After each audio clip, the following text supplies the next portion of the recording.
Honoring God with what we have. Introduction. Where do we place our trust? Money, possessions, and wealth play a huge role in our daily lives. We work hard, plan for the future, and hope to have enough to take care of our needs. But in the midst of financial concerns, one question stands out. Do we trust in our resources, or do we trust in God?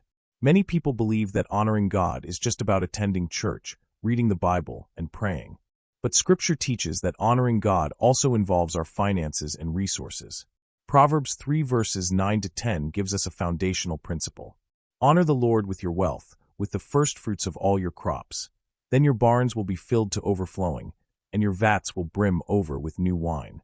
But what does it really mean to honor God with our possessions? How does this principle apply to our modern lives? Let's explore this through real-life experiences, a compelling parable, and practical steps to living generously and faithfully. Understanding the Scripture, a call to trust and honor. The book of Proverbs is filled with wisdom that applies to every aspect of life, including our relationship with money. When Solomon wrote these words, he was encouraging God's people to acknowledge God in their finances by giving him the first and best of what they had. The term firstfruits referred to the first portion of a harvest. Instead of waiting to see if there was enough left over, the Israelites were commanded to give the very first portion of their crops to God as an act of trust and gratitude. In our modern context, this means recognizing that everything we have ultimately belongs to God and making Him our financial priority. A real-life story. The man who chose to give first. David had always been careful with his finances. Growing up in a home where money was tight, he learned to save every penny and never take unnecessary risks. When he started his own business, every dollar mattered. One Sunday, his pastor spoke about honoring God with our finances, and David felt convicted.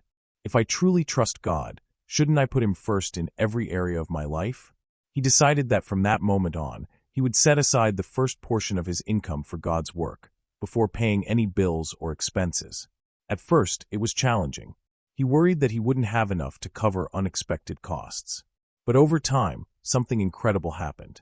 Opportunities opened, clients came unexpectedly, and his business grew beyond what he had imagined. More than financial blessings, David experienced peace, knowing that his security wasn't in his bank account, but in God's provision. A parable, the two farmers. Two farmers each owned a field. Both worked hard to cultivate their land, but their approach to giving was different.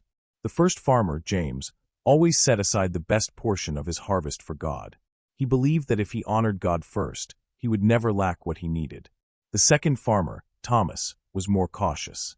He wanted to see how much he had left after taking care of his own needs before deciding how much to give. One year, a drought struck the land. James, though affected, continued to give faithfully, and miraculously, his farm still produced enough to sustain him. Thomas, on the other hand, hoarded what he had, and his fields withered. James learned that trusting God's provision brings abundance, not just materially, but spiritually. Thomas, in contrast, discovered that when we hold on to what we have too tightly, we may end up losing more than we gain. Practical steps. How to honor God with your wealth. 1. Give first, not last. Make giving to God a priority, not an afterthought. Set aside a portion of your income for His work before paying other expenses. 2. Trust in God's provision. When you honor God with your finances, trust that He will take care of your needs. Matthew 6 verse 33 reminds us to seek His kingdom first, and all other things will be added.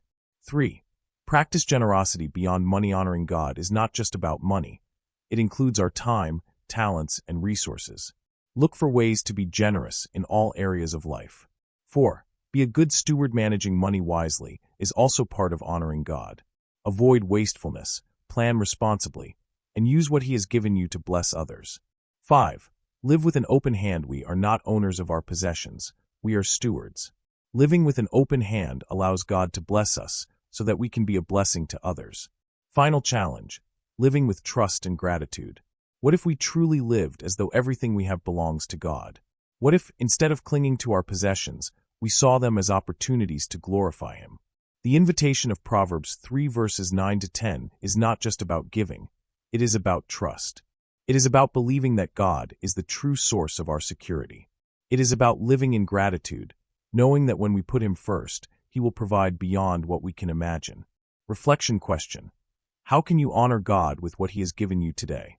Share your thoughts in the comments. Subscribe for more biblical encouragement and practical wisdom. Turn on notifications to never miss an episode.